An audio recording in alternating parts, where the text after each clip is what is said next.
Hey, everybody. Welcome to Daniel Davis Deep Dive, coming to you live from Washington, D.C., as always. And we have today with us absolute fan favorite, Matthew Ho, with us today. Matt is the director of the Eisenhower Media Group, a former Marine, former State Department official, and all around great guy. Welcome back to the show, Matt. Thanks, Danny. Happy New Year to you. Same to you. And I hope this is a great one for you. I hope you had a great time with your family. I think I saw some pictures on social media that you had posted that looked like you had a pretty good time with some of them. Yeah. I was fortunate. My family all lives in the area, and I hope everyone who's listening and watching had a good set of holidays, and Happy New Year to you all as well. Well, thank you for us too. And I'll tell you what, the stuff we get to talk about today is there's just some tough things going on in this Israel-Hamas war. And there's some hard issues, Matt, that need to be talked about. And it's an uncomfortable topic for many in the United States. And a lot of the major media, they're starting to cover this a little bit more, but they kind of dance around some of the really crucial issues. And we're going to dive into that today. And as the title of this episode is, if both Israelis and Palestinians don't both have peace, no one is going to have peace. And it appears that Israel is trying to disprove my operational theory that you cannot kill your way to peace, because they're pursuing things right now that, in my view, are going to be antithetical to that outcome, and it's going to deprive both the Palestinians and themselves from peace. To specifically get into why I make these comments, let me show you just a couple of clips of some things that have been happening in recent days and even weeks that all put together to kind of paint a troubling picture here. First of all, we have the Minister of Finance. This is just from yesterday, is kind of making a stirring news in Israel.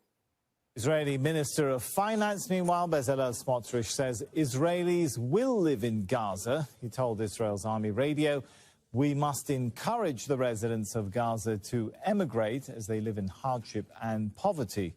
The Israelis want to return to Gaza because it's a beautiful place and they will turn the desert into a prosperous place. Sarah Khairat joins us now from Tel Aviv. Statements like that will only go to confirm and alarm people across the region, right? Yeah, absolutely. I mean, this finance minister is also in charge of the expansion of illegal settlements in occupied West Bank. That was part of the coalition deal when the far-right government was formed about a year ago. This is someone who also comes from a settler background, so he's very much in favor of moving Palestinians out of Gaza and bringing in the Israeli settlers. Now, this guy's been in the news even before this, and I was a little surprised they didn't even mention it. But he said here just a few days back, a few days before that video was made, that he does not want 2 million people in the Gaza Strip.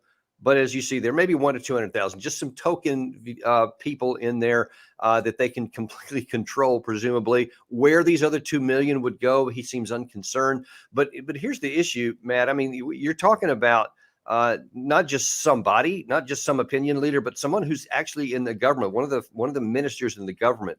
And anything he says, you can't imagine, especially since he said that one time, and then now then this, it was reported by Al Jazeera a second time. So it doesn't appear that anyone's trying to muzzle him or silence him within the government, certainly not Netanyahu. And that implies that that's a broad way of thinking throughout the government. What do you think of that? Well, he represents, Bezalel Smotrich represents a growing constituency in Israel, not just among the reactionary religious element, the ultra nationalists, the settler class, those who believe in those who aren't just Zionists, but who, excuse me, believe in physically, growing and expanding greater Israel, but also to a constituency of what you would call, I guess, normal Israelis who were not, who would not be described as reactionary religious zealots. Bezalel Smotrich is a type of person who describes himself as a fascist homophobe. These are things he's said about himself. Self-described. But that falls in line with what his beliefs actually are. and he extremely conservative, again, reactionary religious zealot. And many people became aware of him in the last year, because about this time last year was when Benjamin Netanyahu had to form his government, and he brought in these other parties, these far-right, ultra-nationalist, reactionary religious parties, and one of them included Bezalel Smotrich and his group. Another prominent one is Itamar Ben-Gvir, who similar says things. I don't know if you have a clip lined up from him, but I'm sure you do. But you know, these comments by Smotrich and others like him are not new. Smotrich for years has said this type of thing about the Palestinians, about the Gaza. You know, about maybe 5-6 years ago, he was quoted as saying, you know, the plan for Gaza needs to be, we, you know, paraphrase it, we need to go in. We need to give the Gazans 3 options: either you know, bend the knee, kiss the ring, you know, speak, you know, accept our authority, migrate, or be killed. I mean, so his views on this are well established. The danger, though, this is when we talk about, you know, where is this leading for Israel? You know, we could talk all day about the military aspects of it and what's happening in Gaza right now and how many bombs have been dropped, how many people have been dropped. But the larger, longer term strategic implications of all this extend to, you know, the Israeli public and to the body politic of Israel as well. And so as you see people like Smotrich and parties like his and reactionary religious movements that he represents grow in strength and power, what does that mean for Israel in the long term? And and you know, I've seen some recent polling of late that show that, you know, especially when the casualty counts on the Palestinian people continue to just, you know, expand and explode, that there was some polling that was done just in the Israeli population, and they asked them, do you think we're using too much violence? And 80% said no. That was really alarming to me, that even despite all of this, general population are like, yeah, no, that seems about right, which, you know, that's an alarming number, I think. Right. And what we saw, if people remember in this last year, we saw about 1 million Israelis taking to the streets protesting their government because, you know, not just was it corrupt, not just should the prime ministers be in jail because of corruption and theft, right, but also too because of some of the quote reforms unquote that this far right a conglomeration of parties was trying to put forward to change how Israeli government exists, how it functions, what it looks like. You know, so in particular, these judicial reforms, which would basically neuter the Israeli Supreme Court. And you know, I mean, so that was just months ago that was happening. Yeah, and just whatever, yesterday or day before yesterday, the Israeli Supreme Court tried to assert itself and struck down that law. And as we had on a clip on yesterday where one of the ministers was asked, I believe it was on Fox News. No, it wasn't Fox News. It was on a different newscast. But he was point blank asked, will the government, it was a British one, will the government follow the law? Will they accede to that? And he pointedly would not answer it. She kept coming back, but will you listen to that? Will you abide by this law? And he says, well, that's not on the table to discuss right now. We need to focus on the war and all that kind of stuff. And I thought that was, you know, we're talking about Israel being the best democracy in the Middle East. And now here, when given an opportunity to solidify their democratic, you know, bona fides, they won't say that the administrative branch will follow the judicial branch. And they may not even do that. And that remains to be seen what happens later. But again, that's just real trouble. So you see that there's trouble brewing both within and around the Israeli state. But as we had a former Palestinian negotiator, Mr. Alamari, on our show not long ago, a few weeks ago, he said this when he went about what the prospects were if Israel keeps going down this path. Can't even imagine that even if Hamas is completely eradicated, and I don't know how you would do that physically, but let's just say for a moment that it did, what condition does that leave these roughly 5 million people in the West Bank and in Gaza? Will they live in peace, or will there be the risk of a new radical element rising in the ashes? Look, if there is no hope, then you will not have peace. It's that simple. And I go back. I mean, as someone, the advantage of age is that I was there in the 1990s, and we saw that when hope was there, people were actually against Hamas.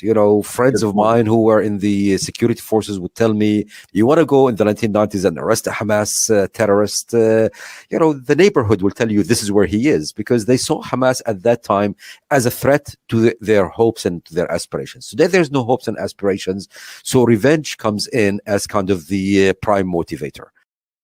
So the question is going to be, I think, and the jury's definitely out on this, is what is Israel's intent here? Because they say, well, as we're going to show here in a few clips in a moment, they say that they want the Palestinians to stay there. They want them to have self-governance, so they don't say independence. And yet then you also have this people saying these things like the Minister of Finance we had at the beginning, where they're basically saying, the place needs to be, cleaned out so that we can make it a prosperous location. Uh, these two things don't seem to fit together. So the question is, does Israel really want peace with the Palestinian people, or are they, you can see in the bombing patterns, it looks like that they're wiping out any capacity for the Strip to even sustain life once this war is finally over. Where's this going, Matt? Right. I mean, there certainly are large parts of the Israeli population, of the 9 million Israelis or 8 million or however many there are, who want peace. Unfortunately, the government and much of the structure of society, whether it be in the media, the military, security services, those who control aspects of the economy, view the fulfillment of the Zionist ambition of a greater Israel, to include Gaza, to include the West Bank, which they call Judea and Samaria, as well as to push into parts of Lebanon, whether it's to fulfill some idea of a greater Israel, or because they've got these notions that somehow will create a buffer zone around us. And so I think that's where it's heading. They believe that they have the backing, the support of the United States. There's just a New York Times article talking about how Joe Biden has been involved in nothing to the level that he has been involved in terms of this war, in terms of his own personal investment, his own amount he has put into anything. Nothing has come close to what the President of the United States has been personally involved with. So the Israelis see that. And I think they feel that this is their opportunity to have the success that they've always wanted, to be able to carry out an ethnic cleansing without conditions, without limitations, with the full backing of the United States. So that's, I think, where it's heading. To while the time is good, while we can get this done, let's get it done before any limitations, before the world's able to react, before anything is organized against us, before the American elections come up, for anything that could potentially crimp what we are trying to accomplish here, what we've been trying to accomplish for 100 years. Then let's get it done now. And that's what the key constituents, or the core constituencies of the Israeli government, the media, the political establishment, the military, et cetera, want to accomplish right now. And again, it doesn't represent all Israelis by any means. But as your previous guest was saying, this is just a recipe. And I think most of us who studied this, who've lived this, whatever era you want to refer to, you want to go back and look at how the Romans conquered and ruled. They understand this, that if you take away hope, as your previous guest said, he said so well, then the only option you are providing is violence. That's the only thing you are giving a people. And, we've said to our own people, said in our times, right? John F. Kennedy Jr. said, those who take away peaceful, the hope of peaceful revolution, only provide violent revolution in return, that kind of thing. That's just human history. It's not even a philosophy. That's just an observation of what has happened throughout time. Now, to your point there a second ago about, unencumbered American support, it almost seems like that maybe Biden doesn't know exactly what he does want. And it seems like Israel does know what they want. Now, I'm going to show you a couple of juxtapositions here of a couple of American officials saying something, and then a couple of Israeli officials saying something. And let's see what kind of conclusions we can reach to. The first one is going to be Sullivan a couple of weeks back talking about what the United States wants out of this. We do believe that the Palestinian Authority needs to be revamped and revitalized, needs to be updated in terms of its method of governance, its representation of the Palestinian people, and starting with the president, Mahmoud Abbas, who I will go see. And ultimately, it's going to be up to the Palestinian people to work through their representation, and it will be up to those leaders of the Palestinian Authority to work through the types of steps that they need to take to reform and update the authority for the situation we face today. So Sullivan's saying, look, we need an upgraded Palestinian Authority so that we can get that stuff taken care of. And I'm going to go and try to start working on that there. Then you had John Kirby saying, in terms of like the day after, what we don't want to see. We don't want to see, and the president has been very consistent on this, we don't want to see a reoccupation of Gaza by Israel. We think that's not only not good for Israel, it's not good for the people of Gaza. So we do not support that. What we do support is some sort of governance in Gaza long term that includes the voices and the votes and the self-determination of the Palestinian people. Now, what does that look like? We don't know yet. We're asking ourselves those questions literally every day as well, and we're going to continue to talk to our Israeli counterparts about that. But we've been very clear. Reoccupation of Gaza is not in the best interest of anyone. President Biden has consistently said, and I mean from the outset, we want a two-state solution. That's what we're looking for. That's where this has to end up going. So you have a fairly consistent American position, two-state solution, no military occupation, and a revamped Palestinian Authority to be able to govern the Palestinians after this is over. On the other side of the equation here, we have somewhat different view from the Israelis. And first of all, what do they think about this two-state solution? Overall military responsibility will have to be in Israel. As far as the civilian management of Gaza, we need to see the following two things. Gaza has to be demilitarized, and Gaza has to be de-radicalized. And I think so far, we haven't seen any Palestinian force, including the Palestinian Authority, that is able to do it. They teach their children to hate Israel. They're not fighting terrorists. So he's saying no Palestinian Authority. That's not going to happen. And then you have his ambassador to the UK, I believe it was, who added this. You need to do solution. What Is there still a chance for a two-state solution? I think it's about time for the world to realize the Oslo paradigm failed on the 7th of October, and we need to build a new one. And in order to build a new one... Does that new one include the Palestinians living in a state of their own? Is that what it includes? I think the biggest question is what type of Palestinians are on the other side. This is what Israel realized on the 7th of October. Though?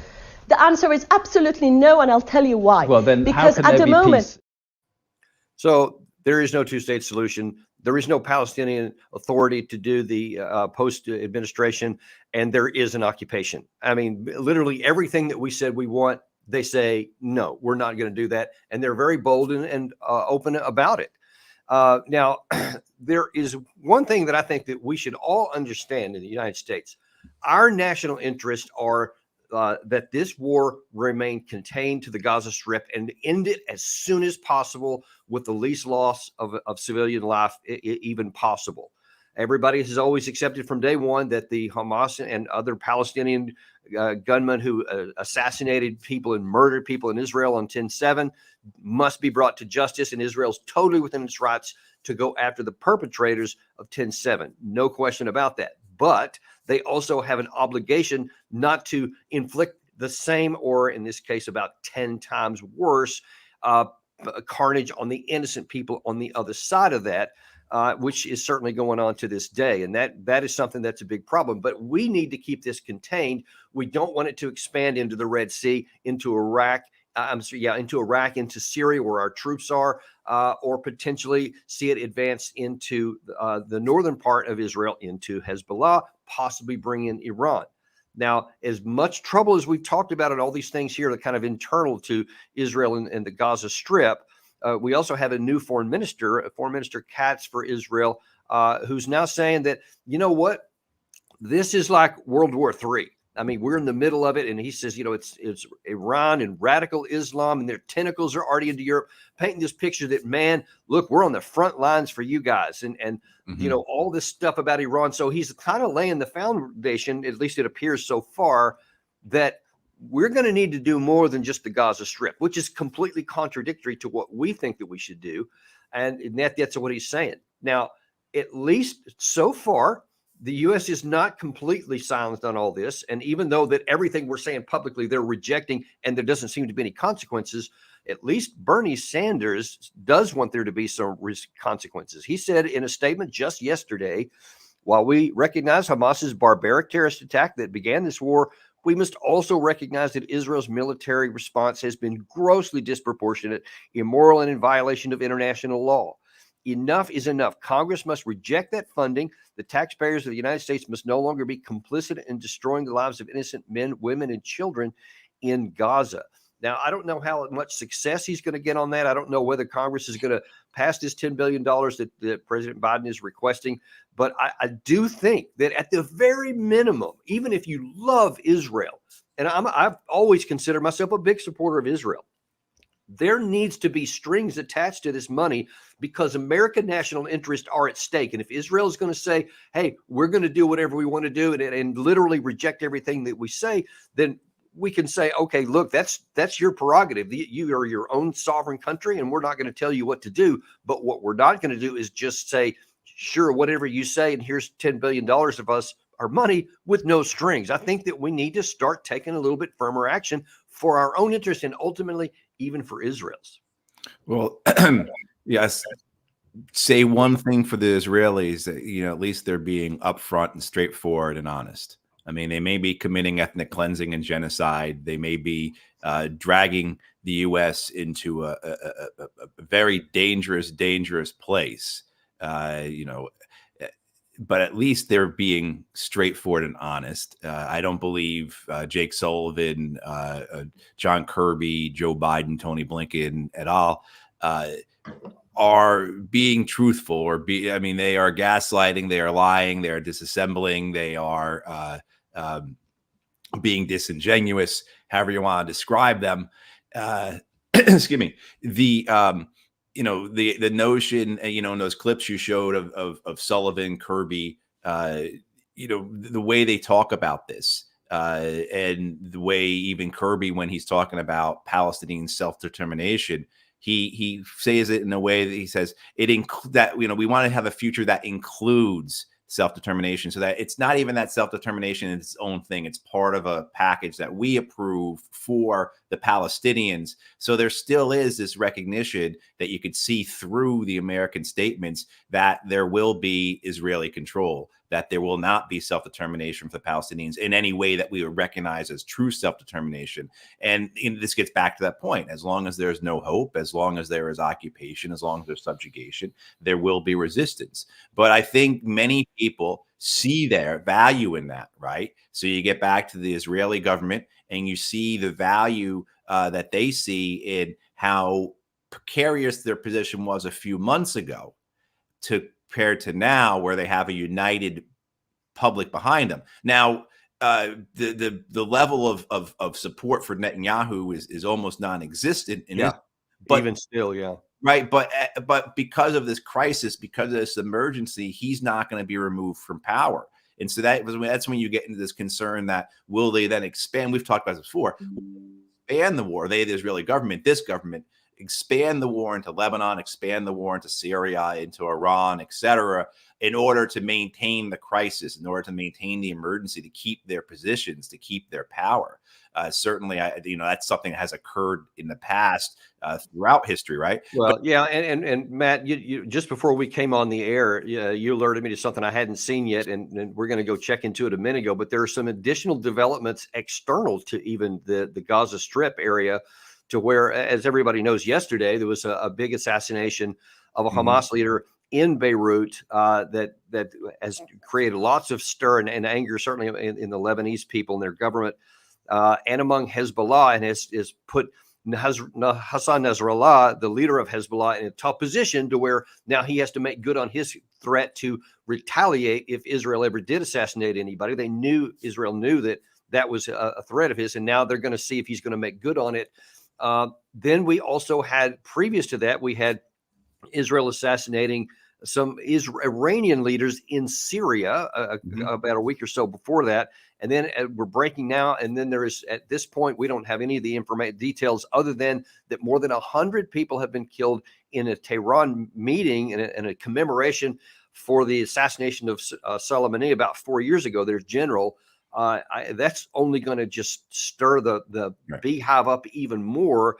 And all of this seems like it's moving towards more instability and the more probability of this war expanding than anything to contain it.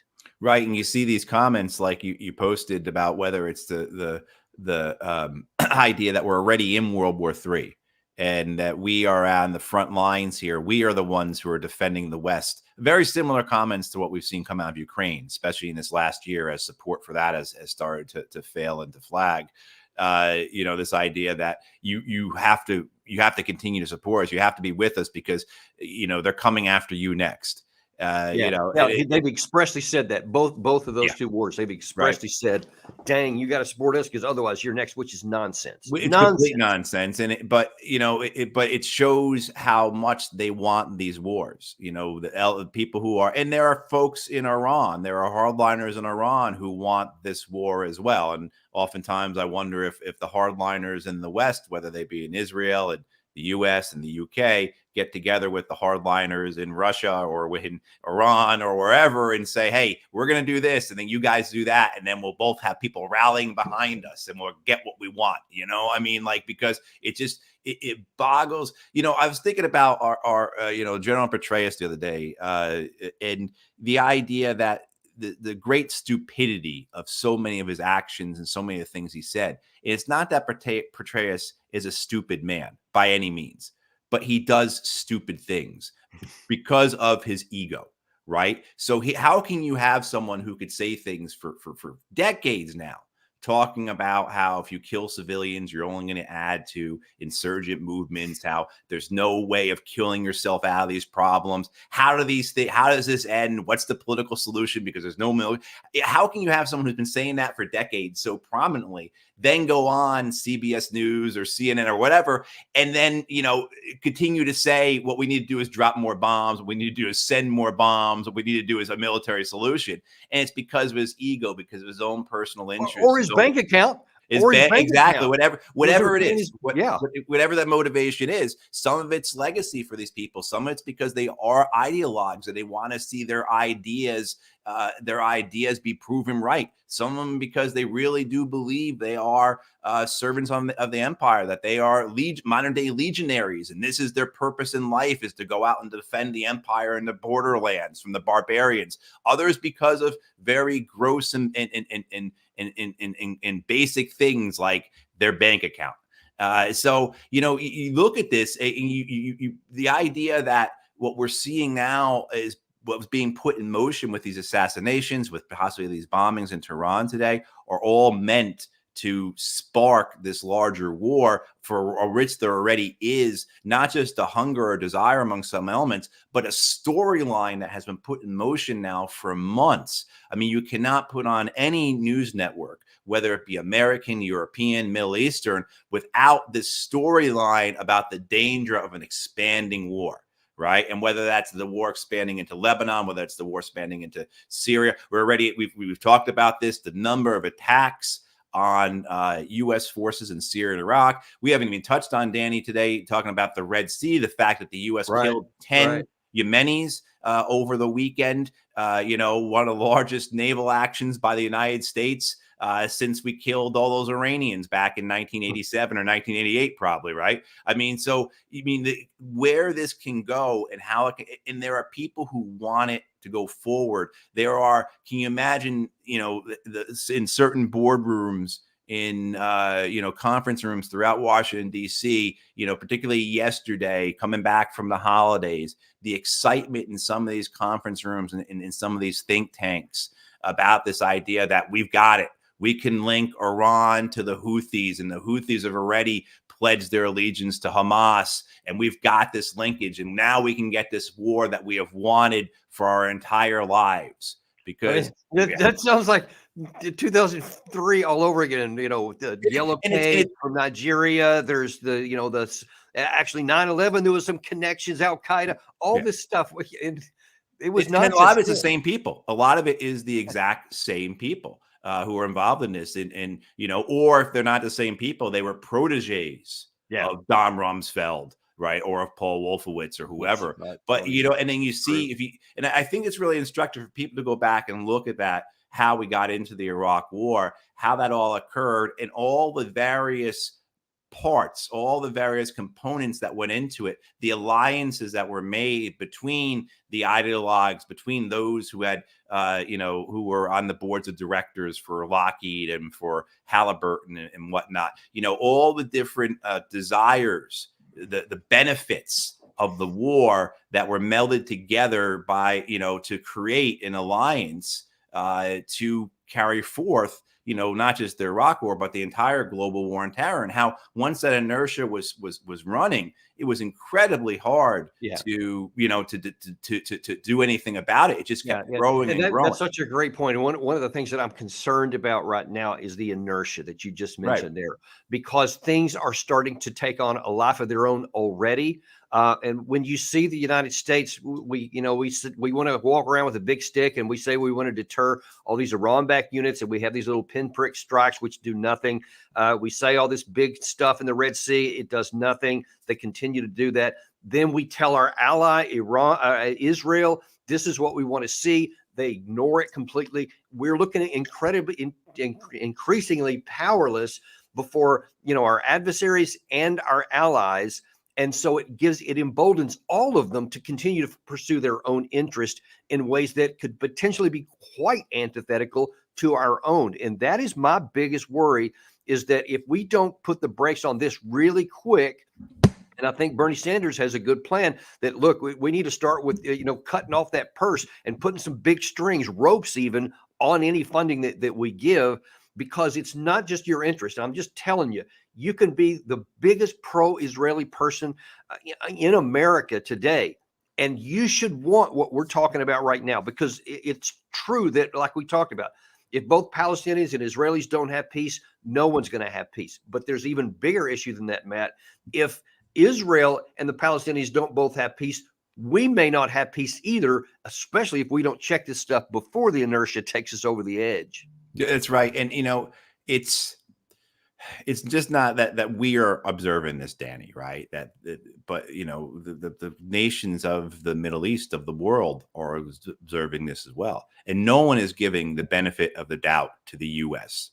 This idea that somehow we want peace in Gaza, we want civilians to be protected, we don't want Israel to conduct a genocide, as we land 3 or 4 planes a day, 3 or 4 C-17s a day in Israel, full of JDAMs and Hellfires and 155 rounds, right? I mean, like, no one is believing us. And the danger then is that even if we get our magic wand out and we stop this right now, what has been put in motion, not just the context, the background of everything prior to October 7th, but what has occurred now. And so you look in the sense of that, where does this go? And even if it doesn't break out into all-out war, I don't see how anyone in the region doesn't prepare for all-out war. And particularly my concern, I think we may have talked about this before, is that do we start seeing the Turks want to acquire a nuclear weapon? Do we see that Egyptians want to acquire? Because right now, with Israel's nuclear supremacy,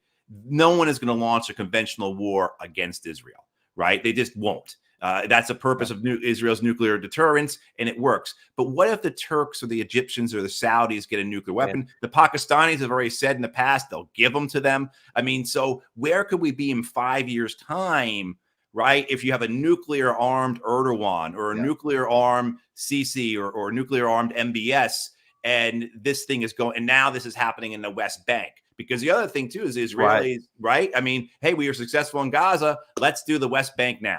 I mean, so what has been put in motion here?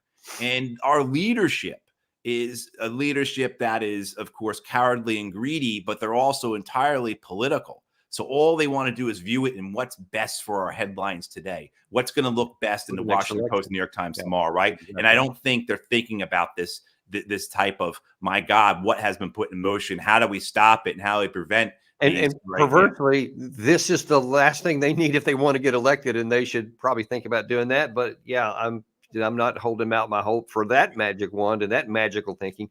Matt, we'll leave it there for now because this is going to continue on for a long time, and we're going to keep doing stuff like this, Matt. We're going to keep holding our leaders' feet to the fire. We're going to call things out for what they are. We're going to penetrate through the popular thinking that many seem to want to have, because there's so many people, Matt, that want to say, oh yeah, pro-Israel, all this stuff, and then blind themselves to all these other factors, not realizing that to blind yourself could potentially set yourself up to have your knees cut out from under you, both for us and Israel. And that's why I think it's so important that we have people on like you to talk about this and be honest about it and look at the whole situation, not just one popular side, but the whole conversation, so that we can possibly at least show a path that there is a way to prevent war and to bring peace for everybody involved.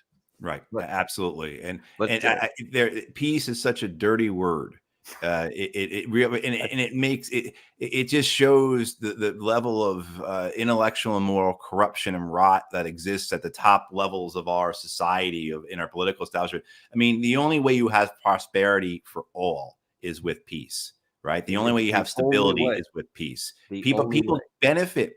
There are those who benefit from the absence of peace, and those are the people who are in power. And it's increasingly, we're seeing it not just say in Tel Aviv or in London or in DC, but you also look at, is the same thing in Turkey, in Egypt, in Saudi Arabia. How you tell me these leaders are not benefiting themselves in the same way that Netanyahu is benefiting from their people? Okay, our dictator may be awful, but he's our dictator at least, right? Better than their dictator, but exactly. Anyway, thanks for coming on, Matt. We'll definitely have you back on again to continue this conversation, because it doesn't appear to be going anywhere anytime soon. And we also ask you guys to join us at noon today Eastern time, where we're going to have Ambassador Chaz Freeman, who's going to pick up on a different aspect of this and answer the question: Is it either a two-state solution or perpetual war? It seems that it's going to be one of the two, and we're going to have his expert advice on that, and you won't want to miss that, folks. We remain unintimidated and uncompromised to bring you the truth, no matter what it is. And we will see you this afternoon on Daniel Davis Deep Dive.